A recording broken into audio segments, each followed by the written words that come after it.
জয় শ্রী মহাকাল। রাধে রাধে। আজকে শাস্ত্র নিয়ে কিছু আলোচনা করব।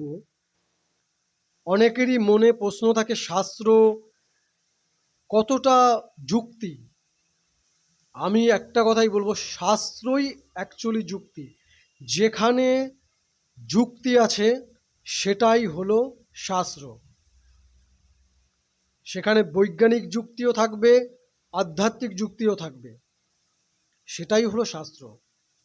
বিশ্বাস, সাধনা, ভালোবাসা, প্রেম এবং সৃষ্টি, সমস্ত কিছু নিয়েই হলো শাস্ত্র। যেখানে যুক্তি নেই সেখানে মনে হবে যে সেই যুক্তিটা খোঁজা উচিত, সত্যতা জানা উচিত। অনেক সময় শাস্ত্রের কিছু ব্যাখ্যা থাকে, সেটা অনেকেই বোঝে না।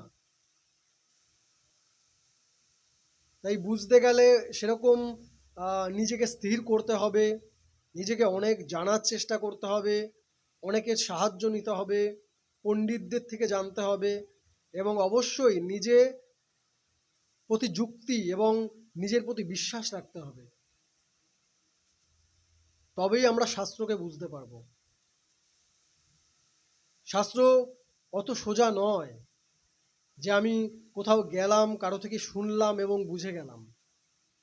শাস্ত্রকে জানতে গেলে নিজের মনকে স্থির করতে হবে, ধৈর্য রাখতে হবে। অনেক ধৈর্যের প্রয়োজন শাস্ত্রকে জানার জন্য। কারণ সাধনা ছাড়া শাস্ত্রকে জানা যায় না। আর সাধনা হলো মনকে স্থির করা, নিজেকে সঠিক রাখা, ধৈর্য রাখা। তাহলে আমরা আমাদের সনাতনী শাস্ত্রকে, আমাদের সংসার জগৎকে, যে কিভাবে সেটা গঠিত, কিভাবে আমাদের চলতে হবে, সমস্ত কিছুই জানা যাবে শাস্ত্র থেকে। তাই শাস্ত্রকে জানতে গেলে নিজেকে আগে তৈরি করতে হবে। অনেক ধৈর্যের প্রয়োজন।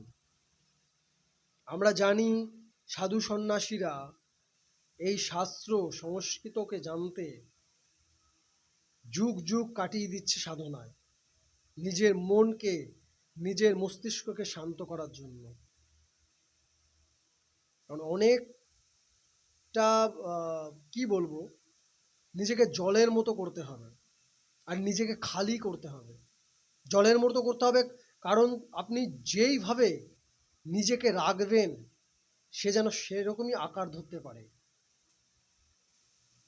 আর নিজেকে স্থির রাখতে হবে যেন প্রত্যেকটা কথা, প্রত্যেকটা ব্যাখ্যা নিজে ব্যক্তিগতভাবে যুক্তি দিয়ে বোঝা যেতে পারে।